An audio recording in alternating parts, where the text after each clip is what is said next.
Hey guys! Tonight we're taking a slow walk through ancient lands where peace was more than just a word. It was a way of life. You're standing barefoot on warm sand near the Nile, watching traders unload ivory and incense from donkey carts. The sun is setting, and no one's sharpening swords. Imagine that. You probably won't survive this history session without falling asleep. Because instead of battles and betrayals, we're diving into kingdoms that thrive without ever raising an army. These weren't weak societies. They were smart ones. They knew how to grow rich through trade, build monumental cities, and pass down traditions without bloodshed. So, before you get comfortable, take a moment to like the video and subscribe. But only if you genuinely enjoy what I do here. Drop a comment with your location and local time, so we can all drift off together in perfect sync. Now, dim the lights. Maybe turn on a fan for that soft background and let's ease into tonight's journey together. The world you're stepping into isn't the one you hear about in school. There were no Roman legions charging across these plains, no Viking raids shaking up coastal towns. Instead, there were farmers who built towering stone structures without lifting a weapon. There were rulers who forged alliances over shared meals rather than broken treaties. And yes, there are still rivalries, but not the kind that ended in mass graves. One mainstream historical fact. The kingdom of Kush, located in what is now Sudan, was one of the most powerful African civilizations of antiquity. But unlike its Egyptian neighbors, it wasn't obsessed with conquest. It focused on trade, culture, and diplomacy. Some scholars even argue that their military campaigns were more about securing resources than expanding territory.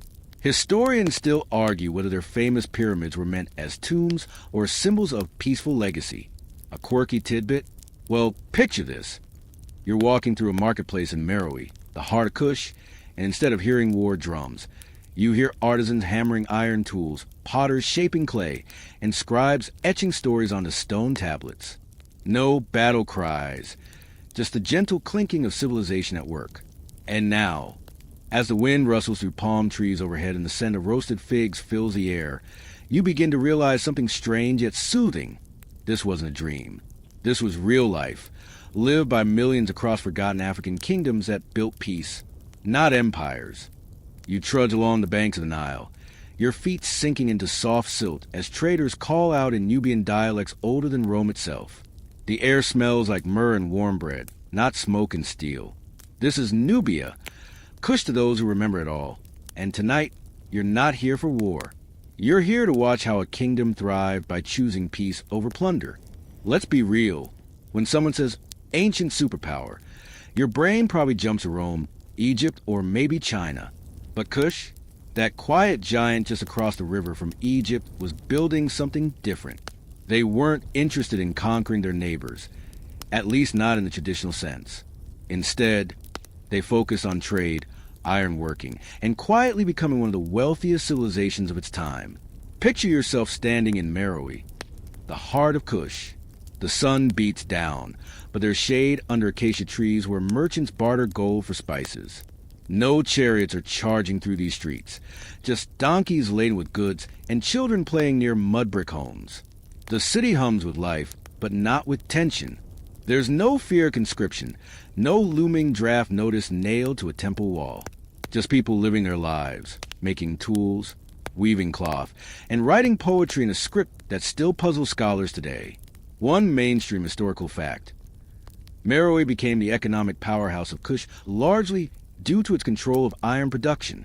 Unlike Egypt, which relied on copper, the Nubians mastered iron smelting, giving them stronger tools and weapons without ever needing to use them aggressively. Their furnaces burned night and day, but not for war, rather for farming implements, construction tools, and even musical instruments. A quirky tidbit, remember that crocodile dung sunscreen we mentioned earlier? Well, in Meroe, beauty rituals were serious business.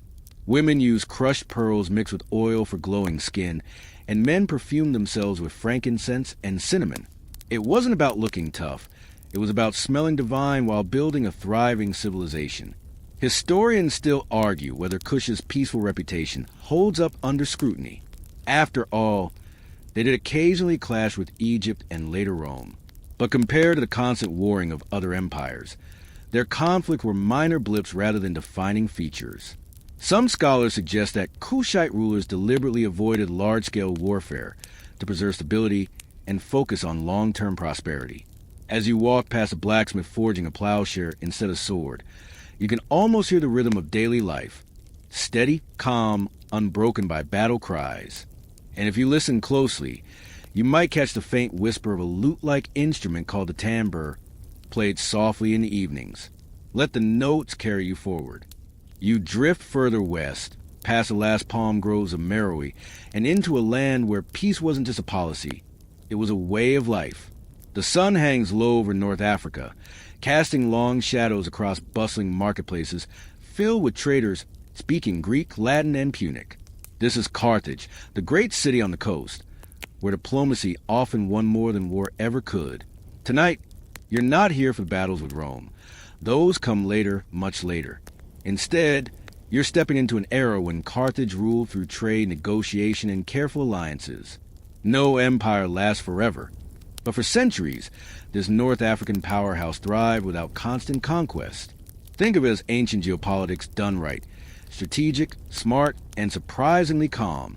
You find yourself in the heart of the city, walking along paved streets lined with olive trees and sandstone buildings that shimmer under the afternoon light. Merchants from all corners of the Mediterranean crowd the docks, unloading amphorae of wine, sacks of grain, and bolts of fine linen. There's no clashing of swords here, just a rhythmic creaking of ships moored to wooden piers, and the occasional bark of a trader haggling over prices. One mainstream historical fact. Carthage was one of the most influential trading hubs of the ancient world. Its merchants controlled vast networks stretching from Iberia to Levant, dealing in everything from salted fish to exotic dyes. Unlike many empires that expanded through military might, Carthage built its wealth by mastering commerce and forging treaties rather than breaking them. A quirky tidbit?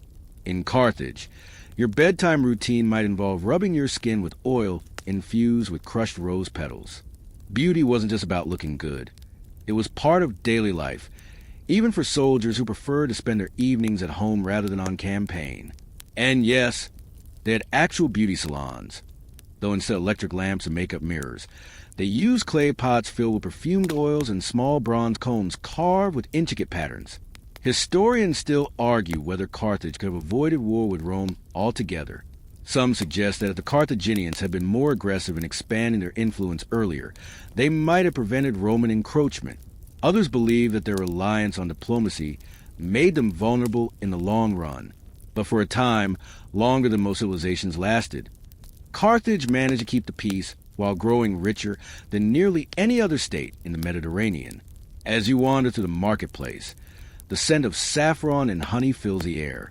A baker pulls warm flatbreads from a clay oven, handing them out to children who giggle and chase each other between stalls. Life goes on, not in the shadow of impending war, but in the glow of shared prosperity. Let the soft murmur of conversation and the gentle breeze off the sea lull you deeper. You drift inland from the Mediterranean coast, leaving behind Carthage's bustling docks and stepping into a land where peace wasn't just preferred. It was built into the very stones of its cities. The air is cooler here, tinged with the scent of eucalyptus and myrrh. You're in Aksum, an empire rising quietly in what is now northern Ethiopia and Eritrea. No war drums echo through these hills, just a rhythmic clang of metalworkers shaping tools, the distant hum of traders bartering ivory and spices, and the occasional chime of bronze bells marking the passage of time. Tonight, you're not witnessing conquest or rebellion. Instead, you're walking through a kingdom that thrived on stability, faith, and trade. Aksum didn't need to wage endless wars to prove its power. It grew rich by controlling key routes between Africa, Arabia, and India. Its rulers minted their own gold coins, some of the earliest in sub-Saharan Africa, ensuring that commerce flowed smoothly without the threat of sudden invasion. Picture yourself strolling through the capital city of Aksum itself. Towering stone obelisks rise above you like fingers pointing toward the sky. These aren't tombs meant to glorify death. They're monuments to life, to order, to a civilization that valued continuity over chaos. Farmers tend terrace fields carved into the hillsides, growing teff and barley under the warm sun. Priests chant hymns in temples dedicated to gods long forgotten, while merchants unload goods from ships that have sailed across the Red Sea. One mainstream historical fact. Aksum was one of the first African kingdoms to adopt Christianity as its official religion, centuries before much of Europe did the same. This shift wasn't forced at sword point. It happened gradually through cultural exchange and royal decree. By the 4th century CE, churches were being built in stone rather than wood, signaling a new era of spiritual unity. A quirky tidbit: in Aksum, your morning routine might involve rubbing crushed charcoal and honey onto your face for skincare. Beauty rituals here weren't about vanity. They were part of daily hygiene, often tied to religious practices. And if you ever felt restless at night, you might sip a calming tea brewed from cot leaves, not for stimulation, but for its mild sedative effect, helping you ease into sleep after a long day. Historians still argue whether Aksum's decline was due to environmental changes, shifting trade routes, or internal strife. Some suggest that the kingdom simply outgrew its resources, while others believe that external pressures from rising Islamic powers in the Arabian Peninsula played a role. But for centuries, Aksum stood as a beacon of peaceful prosperity, proving that an empire could thrive without constant warfare. As you pass beneath an ancient archway carved with inscriptions in Gwizi script, the weight of history settles gently around you. There's no rush, no urgency, just the quiet certainty of a civilization that knew how to build something lasting. Let the soft wind rustling through acacia trees carry you forward. You drift further south, away from the highlands of Aksum, and into a land where peace wasn't just a policy. It was embedded in the very rhythm of life. The air is warmer here, thick with the scent of baobab blossoms and roasting millet. You're entering the heart of the Mali Empire, a vast kingdom that stretched across West Africa at its peak. But tonight, you're not here for conquest or gold. This isn't about Mansa Musa's legendary pilgrimage to Mecca or his reputation as the richest man who ever lived. No, tonight you're stepping into a world where learning flourished under starlit skies, where scholars debated philosophy in candlelit courtyards, and where knowledge was more valuable than any treasure. Imagine yourself walking to the city of Timbuktu, where sandstone buildings glow under the moonlight, and the quiet hum of study replaces the clamor of war. There are no battle cries echoing through these streets, just a soft murmur of students reciting poetry and the occasional rustle of parchment being turned by flickering lamplight. This is the golden age of Mali, an empire built not on bloodshed but on wisdom, trade, and faith. One mainstream historical fact. Timbuktu became one of the most important centers of learning in the medieval world. Scholars from across North Africa and the Middle East gathered here to teach and write, producing thousands of manuscripts on everything from astronomy to law. The University of Sankore, founded in the 14th century, housed some of the greatest minds of the era, rivaling even the great universities of Europe. A quirky tidbit: in Mali, your bedtime routine might involve rubbing shea butter infused with hibiscus petals onto your skin.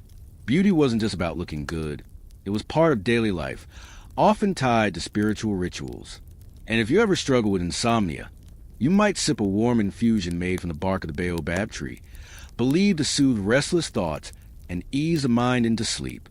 Historians still argue whether Timbuktu's decline was due to internal strife, shifting trade routes, or the eventual rise of European colonial powers.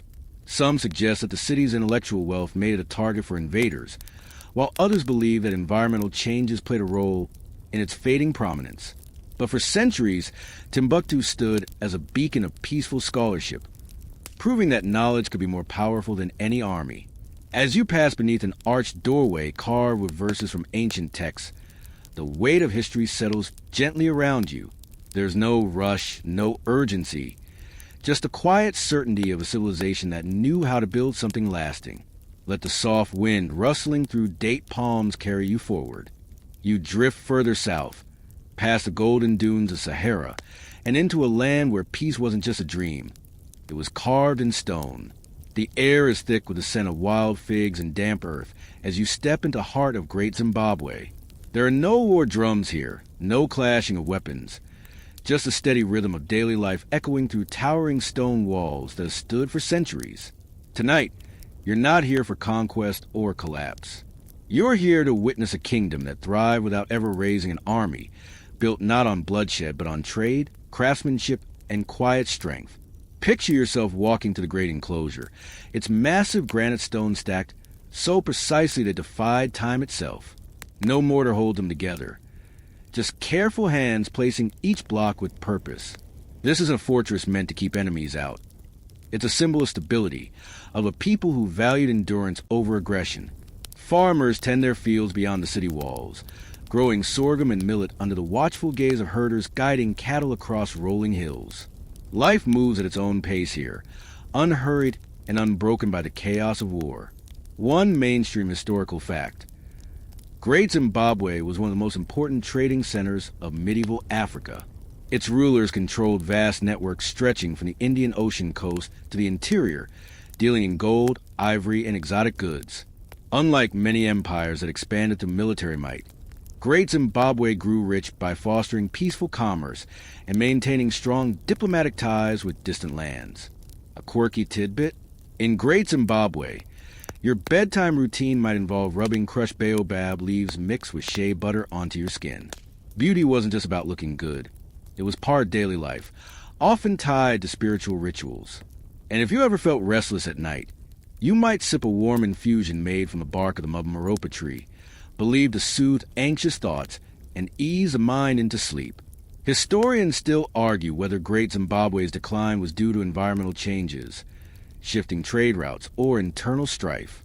Some suggest that the kingdom simply outgrew its resources, while others believe that external pressures played a role. But for centuries, Great Zimbabwe stood as a beacon of peaceful prosperity, proving that an empire could thrive without constant warfare. As you pass beneath an ancient gateway carved with mysterious symbols, the weight of history settles gently around you. There's no rush, no urgency, just the quiet certainty of a civilization that knew how to build something lasting.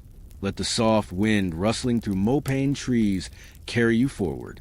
You drift further west now, past the rolling hills of Great Zimbabwe, and into a land where peace wasn't just a goal. It was woven into the very fabric of society. The air is thick with the scent of carved wood and beeswax polish as you step into the heart of the Benin Kingdom. No war drums echo through these streets. Just the rhythmic tapping of artisans shaping ivory, bronze, and wood into intricate masterpieces that will stand for centuries. Tonight, you're not here for battles or conquests. You're here to witness a kingdom that thrived through diplomacy, artistry, and quiet strength. Picture yourself walking to the capital city of Benin, where towering walls stretch for hundreds of miles, an engineering marvel far greater than even the Great Wall of China in scale. But these aren't barriers meant to keep enemies out. They're symbols of stability, of a people who valued order over chaos. Farmers tend their yam fields beyond the city's edge, while blacksmiths shape delicate jewelry in workshops filled with the soft glow of oil lamps. Life moves at its own pace here, unhurried and unbroken by the clamor of war. One mainstream historical fact. The Benin Kingdom was one of the most sophisticated states in pre-colonial Africa. Its rulers maintained complex political systems, engaged in peaceful trade with European merchants, and produced some of the finest bronze work ever seen on the continent. Unlike many empires that expanded through military might, Benin grew rich by fostering stable governance and artistic excellence. A quirky tidbit? In Benin, your bedtime routine might involve rubbing camwood paste onto your skin, a practice believed to bring good fortune and ward off restless spirits. Beauty wasn't just about looking good. It was part of daily life, often tied to spiritual rituals. And if you ever felt uneasy at night, you might hang a small charm made from cowrie shells above your bed, thought to protect against bad dreams. Historians still argue whether Benin's decline was due to internal pressures, shifting trade dynamics, or the eventual arrival of colonial powers.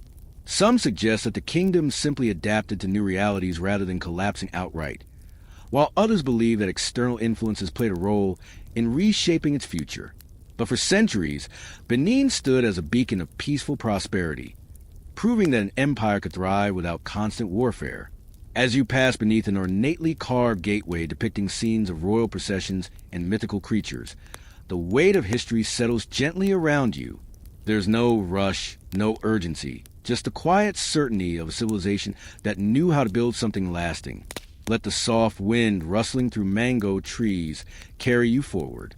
You drift further north now, past the carved gates of Benin and into a land where peace wasn't just an ideal. It was written into law. The air is thick with the scent of smoked fish and freshly pounded cassava as you step into the heart of the Kingdom of Congo. No war drums echo through these villages. Just the rhythmic pounding of pestles and wooden mortars, the soft murmur of elders settling disputes beneath shade trees, and the occasional laughter of children chasing fireflies at dusk. Tonight, you're not here for battles or conquests. You're here to witness a kingdom that thrived by placing community above conflict, guided by principles that kept life flowing smoothly without the need for constant warfare. Picture yourself walking to the capital city of Mbanza, Congo, where red clay rooftops glow under the afternoon sun, and traders barter salt, cloth, and copper across bustling courtyards. There's no clashing of swords here, just a steady rhythm of daily life. From farmers tending their manioc fields to priests offering quiet prayers at sacred shrines. Life moves at its own pace in Congo, unhurried and unbroken by the clamor of war. One mainstream historical fact. The Kingdom of Congo developed one of the most advanced legal systems in pre-colonial Africa. Its rulers established a network of local chiefs and judges who resolved disputes based on customary law rather than brute force. Unlike many empires that expanded through military might, Congo grew strong by fostering internal stability and peaceful coexistence among its people. A quirky tidbit: in Congo, your bedtime routine might involve rubbing shea butter, infused with crushed hibiscus flowers, onto your skin, a practice believed to bring good dreams and ward off restless spirits. And if you ever struggle with sleeplessness, you might sip a warm infusion made from the bark of the mpemba tree, thought to calm anxious thoughts and ease the mind into slumber. Historians still argue whether Congo's decline was due to internal divisions, shifting trade dynamics, or the eventual arrival of European colonizers.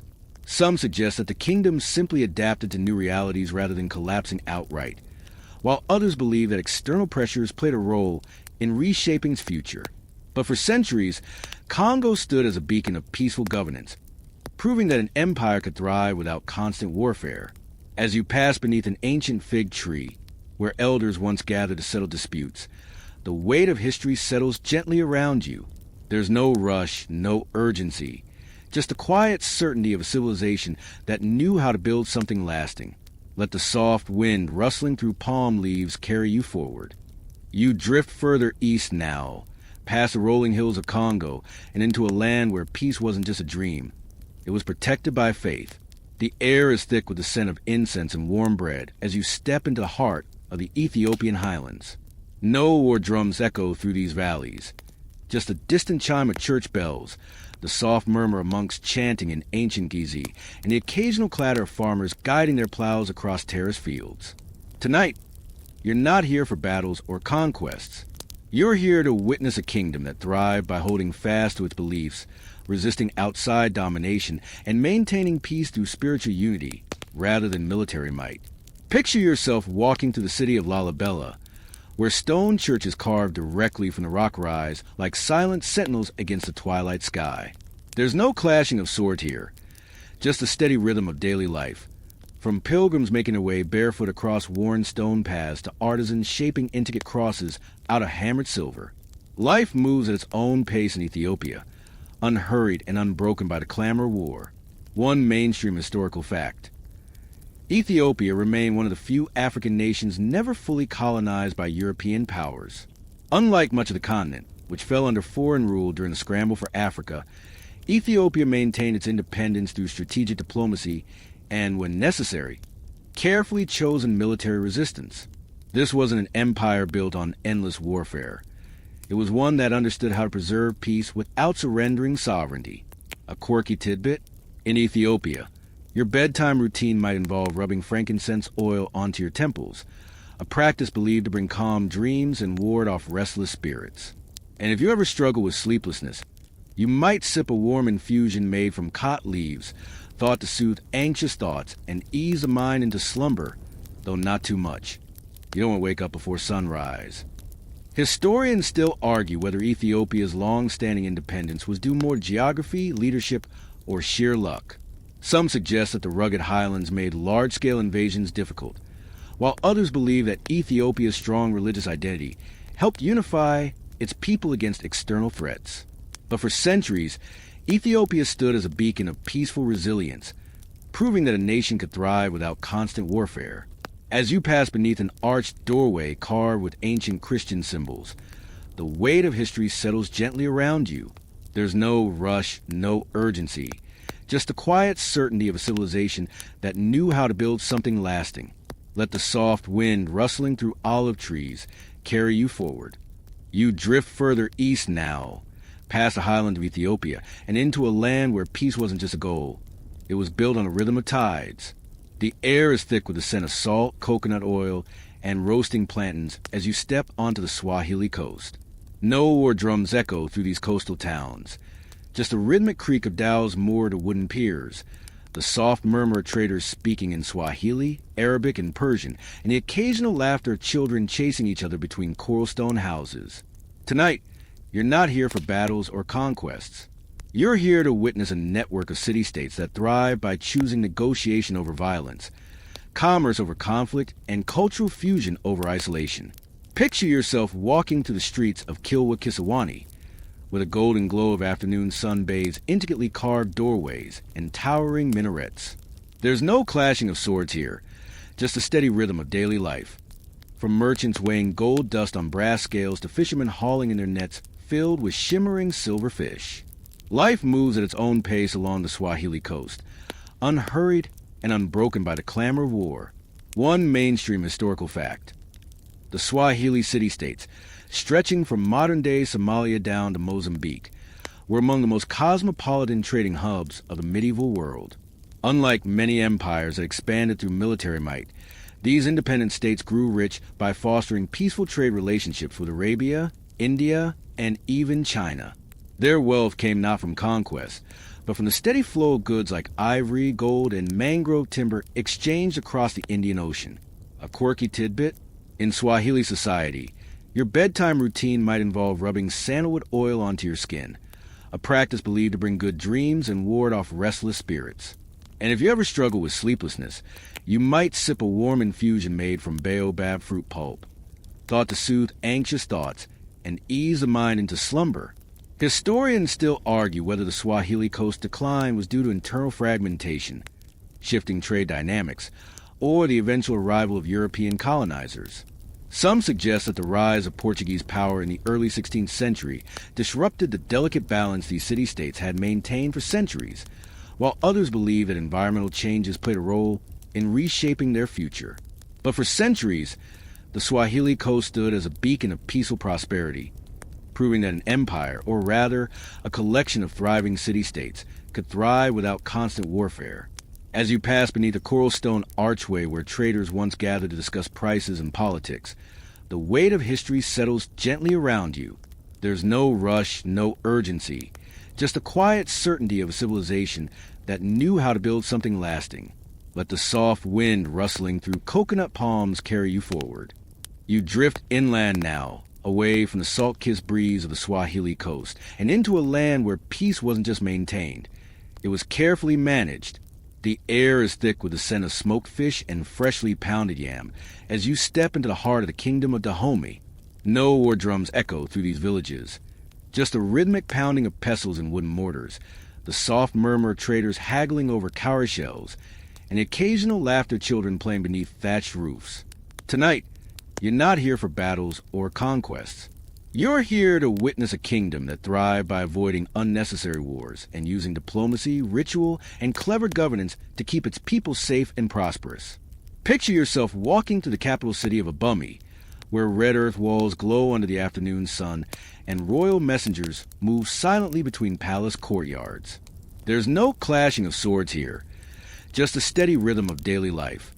From blacksmiths shaping ceremonial weapons to dancers rehearsing intricate performances for the king's court, life moves at its own pace in Dahomey, unhurried and unbroken by the clamor of constant warfare.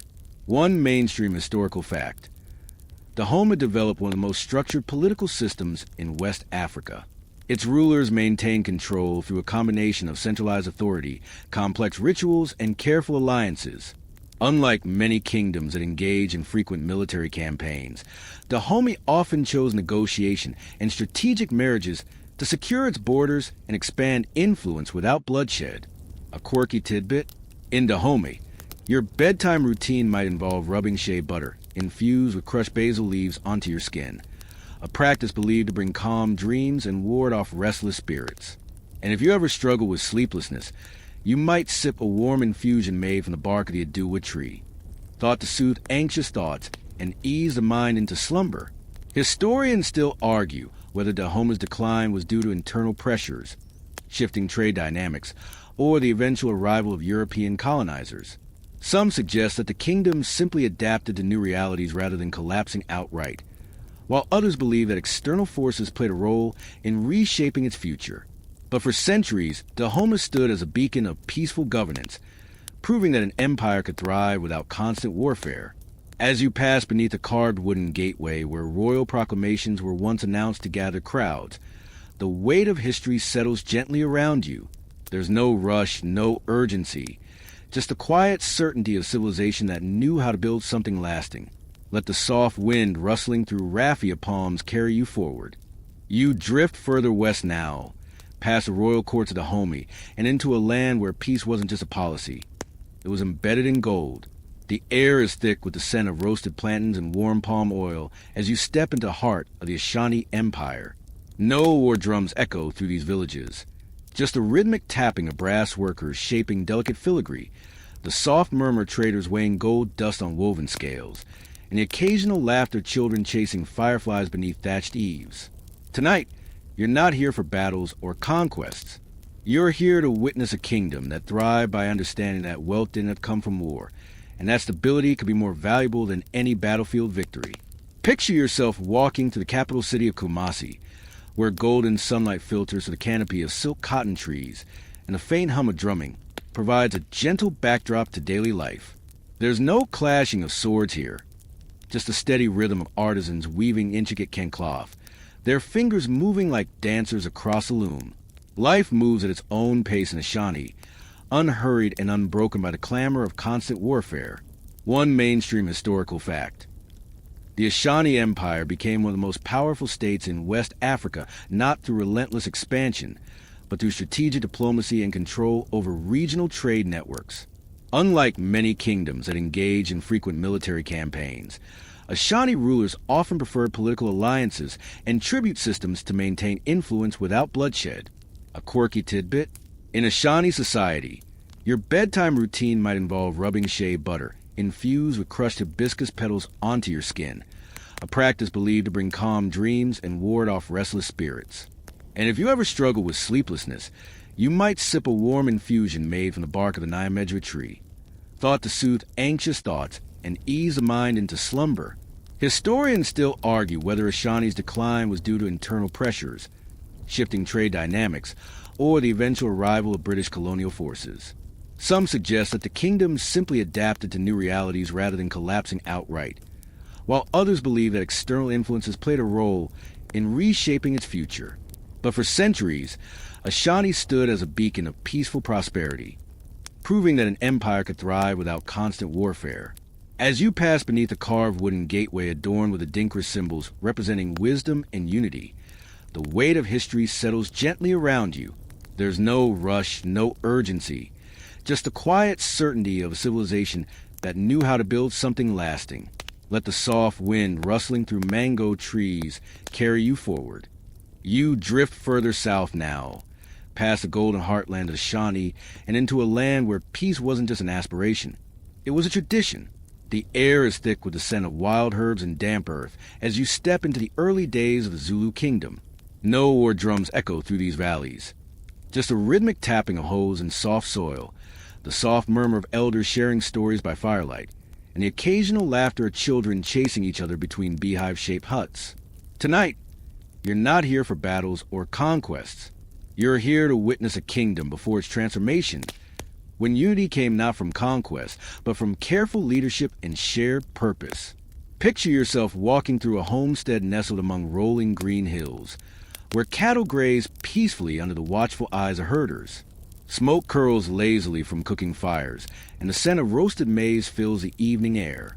There's no clashing of shields here, just a steady rhythm of daily life, from farmers tending their fields to weavers shaping reeds into sturdy mats. Life moves at its own pace in early Zulu society, unhurried and unbroken by the clamor of constant warfare. One mainstream historical fact. Before Shaka's rise in the early 19th century, the Zulu were one of many small Nguni clans scattered across what is now South Africa. Unlike later military expansions, these early communities thrived on cooperation, kinship ties, and peaceful coexistence with neighboring groups. Leadership was based more on consensus than command, and conflict were often resolved through negotiation rather than battle. A quirky tidbit: in pre-Shaka Zulu society, your bedtime routine might involve rubbing crushed aloe mixed with shea butter onto your skin, a practice believed to bring calm dreams and ward off restless spirits. And if you ever struggle with sleeplessness, you might sip a warm infusion made from the bark of the umlanaine tree, thought to soothe anxious thoughts and ease the mind into slumber. Historians still argue whether the Zulu transformation from peaceful clans into a militarized state was inevitable or response to external pressures. Some suggest that shifting power dynamics among neighboring groups forced a change in strategy, while others believe that charismatic leadership played a decisive role. But for centuries before the empire's rise, the Zulu lived quietly, proving that strength doesn't always come from war. As you pass beneath a woven grass archway marking the entrance to a family homestead, the weight of history settles gently around you. There's no rush, no urgency, just a quiet certainty of a civilization that knew how to build something lasting. Let the soft wind rustling through tall grass carry you forward. You drift further east now, past the rolling hills of early Zulu lands and into a land where peace wasn't just desired. It was carefully negotiated. The air is thick with the scent of clove trees and warm sea breezes as you step onto the island of Madagascar. No war drums echo through these villages, just a rhythmic tapping of farmers planting rice in flooded paddies, the soft murmur of traders exchanging goods in open-air markets, and the occasional laughter of children chasing each other beneath thatched roofs.